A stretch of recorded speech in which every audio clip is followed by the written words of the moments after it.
Many years ago, long before Prince Harry decided to leave his life as a working royal, his mother, Princess Diana, wrote a very important letter. In this letter, she seemed to know exactly what would happen to her family in the future. It was almost like she could see the future. But the people in charge of her things, her own mother and her sister, did not follow her wishes. They hid her letter and changed the plan she had made for her life and her money.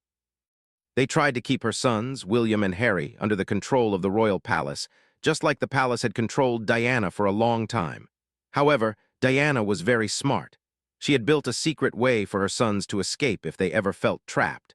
She knew that one of her sons would need this help much more than the other one. She made a special plan that the palace never expected to see. When Diana died in 1997, everyone in the world thought her money would go straight to her two boys. People thought the royal family would handle everything quietly behind the big stone walls of the palace. The world was very sad back then. Everyone remembers the pictures of the two young boys, William, who was 15, and Harry, who was only 12, walking slowly behind their mother's casket. But Diana left more than just sadness. She left a very complicated set of instructions for her money. It was a famous will that her own family would later go to court to change. She had written this will in 1993, which was when she and Prince Charles first stopped living together. At that time, she had just received £5 million from her father. This was the start of her own wealth. Even though her helpers told her many times to change the will after her divorce, she never did. By then, she had £17 million from the divorce. 1 year later, she was gone forever. For someone as famous and important as Diana, you would think her plans would be perfect. You would think everything would be kept secret by the royal family. But that is not what happened. A lady who knows a lot about royal history said the will was actually quite messy and not very well planned. Because Diana was no longer working for the Queen, her money records became public. The woman who had fought so hard to keep her life private was now having all her secrets told to the world after she died. Every single thing she owned was listed for everyone to see. Every person she wanted to give money to was named. Every choice she made was looked at by judges and reporters. By the summer of 1997, Diana's money was worth more than £21 million. People assumed it would all go to William and Harry in a simple and fair way. That is what a loving mother would do. But then the people in charge opened a secret letter Diana had written the day after she signed her will. This changed everything. Diana did not just want to give her sons money. She had a list of 17 other people she loved. These were her godchildren. She asked that a big part of her personal treasures be given to them. She wanted them to have special things that meant something. These were items that would say, "I loved you, I remembered you, and I wanted you to have a piece of me." Her own mother and sister read this letter. They saw what she wanted. But then they made a very big choice. They chose to ignore what Diana asked for. This choice would cause a lot of pain for many years. The night after Diana signed her will, she sat all alone in her home at Kensington Palace. She used her own pen and paper to write a note. She said she wanted her jewelry to be saved for her sons so their future wives could wear it. But she also said she wanted her other personal items to be shared among her 17 godchildren. She told the people in charge to make sure every child got what she had picked out for them. People who were close to Diana say she spent a long time that night making notes. She picked a little horse made of clay for a child who loved to ride. She picked a silver picture frame for another friend.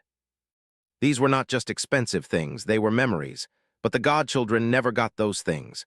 William and Harry were the main people to get the money, but there is a sad part to this story. Prince Charles could have saved his sons a lot of money in taxes. If he had used his power, the boys would have kept millions more. He chose not to do it. We do not know if he got bad advice or if he just did not pay attention. Because of this, nearly half of the money Diana left for her boys went to the government in taxes before they ever got to see it. About 40% of their inheritance just disappeared. Diana had worked her whole life to make sure her boys were safe and wealthy, but in one quick move, half of it was gone. The part about the jewelry did work out the way Diana wanted. Later on, William used Diana's famous blue ring to ask Kate to marry him. That was the same ring that people talked about in 1981 because Diana picked it from a book instead of having a special one made just for her. Kate has worn many of Diana's beautiful jewels at royal parties since then. Meghan also wore a special diamond bracelet that Diana had bought for herself. Diana bought that bracelet after her divorce to show that she was a free woman. She told her friends it was a symbol of her freedom. But the 17 godchildren did not get their special gifts. Because Diana's letter was not a legal part of the main will, it did not have to be followed by law. Diana's mother and sister chose to ignore her wishes completely. These were the people Diana trusted the most, yet they decided to change her plans. Instead of getting something special, the godchildren got things that did not mean much. Some got old cups or small statues that Diana never even used. It was very sad because it wasn't about how much the items cost. It was about knowing that Diana had thought of them.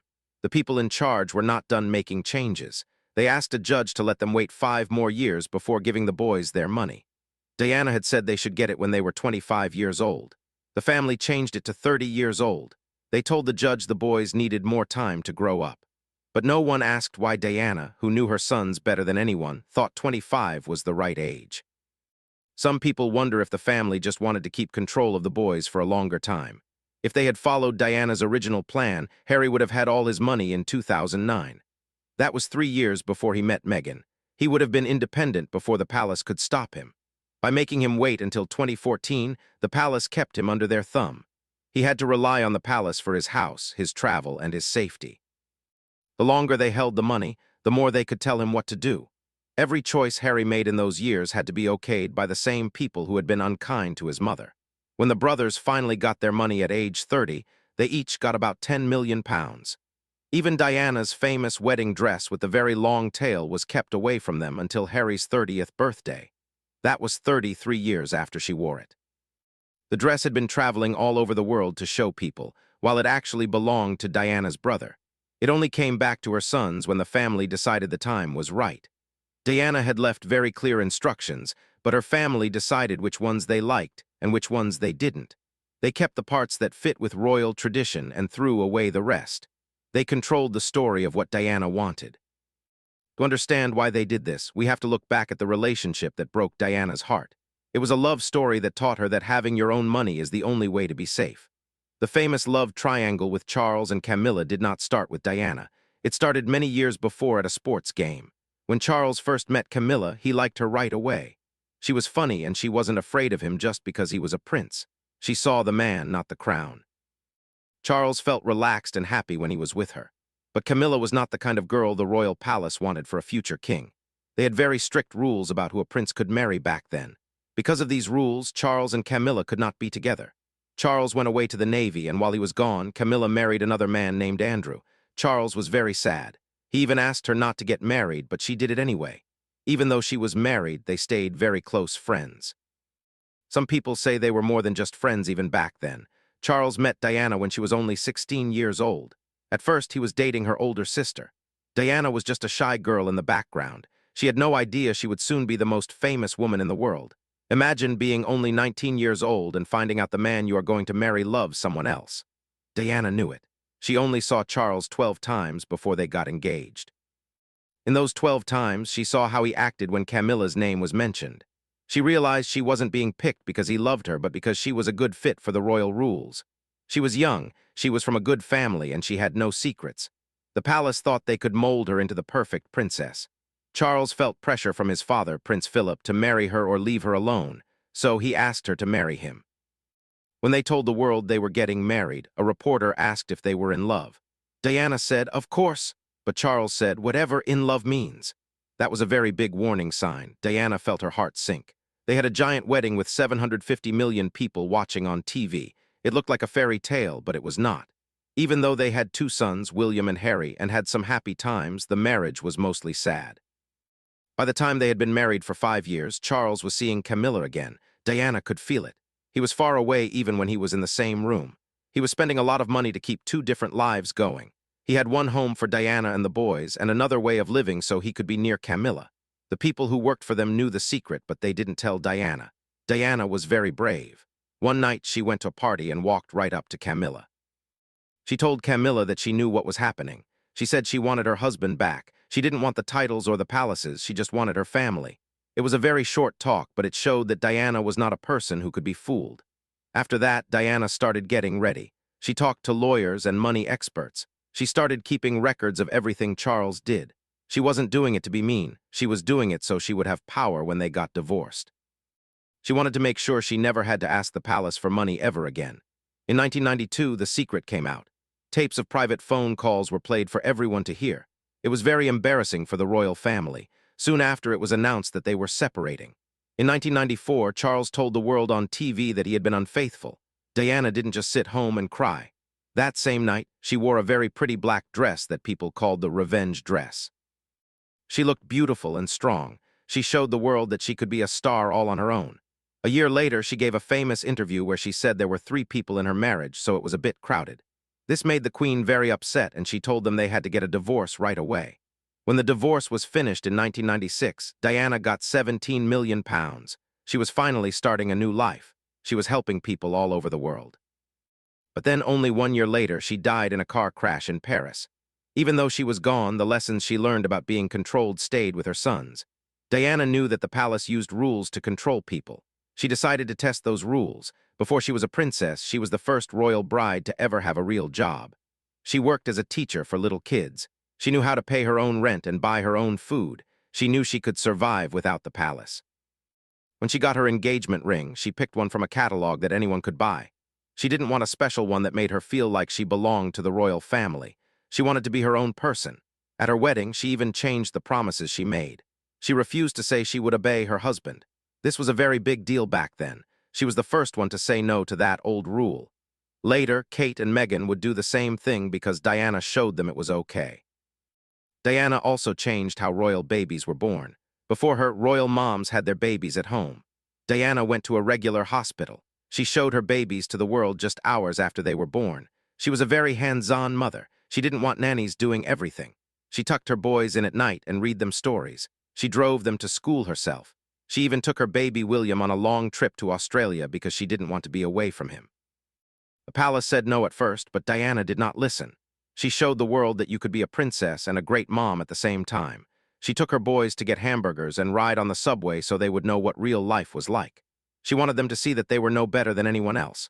One of the most amazing things Diana did was visit people with a disease called AIDS. In the 1980s, people were very afraid of AIDS. They thought you could get it just by touching someone. People were being very mean to those who were sick. The palace told Diana not to touch anyone, but Diana went into the hospital, took off her gloves, and shook a man's hand. She showed the world that these people needed love, not fear. This one move changed how the whole world looked at the disease. She also talked openly about her own problems, like how she struggled with eating.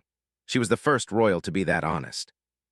By doing these things, she built a special bond with the public that the palace could not break. She used her fame to help people who were forgotten. Diana's biggest plan was for her sons. In 2021, Prince Harry told Oprah Winfrey that he only survived because of the money his mom left him. When Harry and Meghan decided to leave their royal jobs, the palace stopped giving them money. They had no way to pay for their house or the guards they needed to stay safe. Guards cost millions of dollars every year. The palace thought that without money, Harry would have to come back and do what he was told. But Diana had seen this coming. She knew William would always be okay because he would be king one day. But she knew Harry might need a way out. Her money became his safety net. It allowed him to move to California and start a new life. It allowed him to protect his wife and children. When the boys were young, they each got to pick one thing of Diana's to keep. William picked her expensive watch. Harry picked her blue engagement ring, but they made a deal.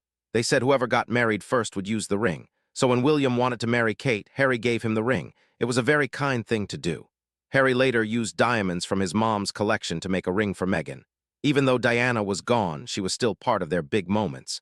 However, there was a big difference in how much money the brothers had.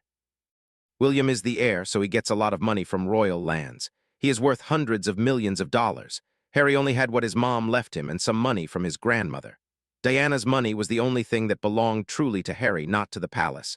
Diana's own childhood was not very happy, which is why she wanted her boys to feel safe. When she was a little girl, her parents went through a very mean divorce. Her mother left, and her father won a big fight to keep the children. Diana felt like her mother had abandoned her. Later, her father married a woman Diana did not like. One time, this woman changed Diana's room without asking. Diana was so mad that she pushed her stepmother down the stairs. This taught Diana that you have to stand up for yourself. She also had a hard time in school because of something called dyslexia, which makes reading difficult. Because she struggled, she was very kind to other people who were having a hard time. She turned her own sadness into a way to help others. Diana spent her whole life learning that institutions, like the palace or even some families, do not always look out for you. She learned that you have to have your own plan. She tried to teach her sons to be brave and to follow their hearts. She made sure that even after she was gone, she could still help them. She knew that real power is not about wearing a crown or living in a castle. Real power is being able to choose your own life. It is being able to say no to people who want to control you. Through her will and her secret letters, she gave Harry the gift of choice. She gave him his freedom. Today, Harry lives a very different life in a house with a big garden in California. He plays with his children and works on projects that he cares about. He doesn't have to follow all the old royal rules that his mother hated. Every time he speaks about being happy or doing what is right for his family, he is carrying on Diana's legacy. She was a mother who loved her children so much that she planned for their safety even when she wasn't there to see it. She was a woman who was treated poorly by a big system, but she found a way to win in the end. Her story is not just a sad story about a princess. It is a story about a smart woman who fought for her children. Diana's legacy is everywhere. It is in the way William and Kate raised their children to be kind. It is in the way Harry and Meghan work to help people with mental health. It is in the rings they wear and the stories they tell. But most of all, it is in the fact that her sons have the power to be who they want to be. Diana may have had a short life, but she made a very big impact. She showed us that even if people try to change your timeline or hide your letters, the truth and love will always find a way. She was the people's princess, but to William and Harry, she was just a mom who wanted them to be free. And in the end, that is exactly what she gave them. She taught us that sometimes the best thing you can leave behind is a way for the people you love to find their own happiness, no matter what anyone else says. She was a hero to her sons and a lesson to the world that freedom is the greatest treasure of all.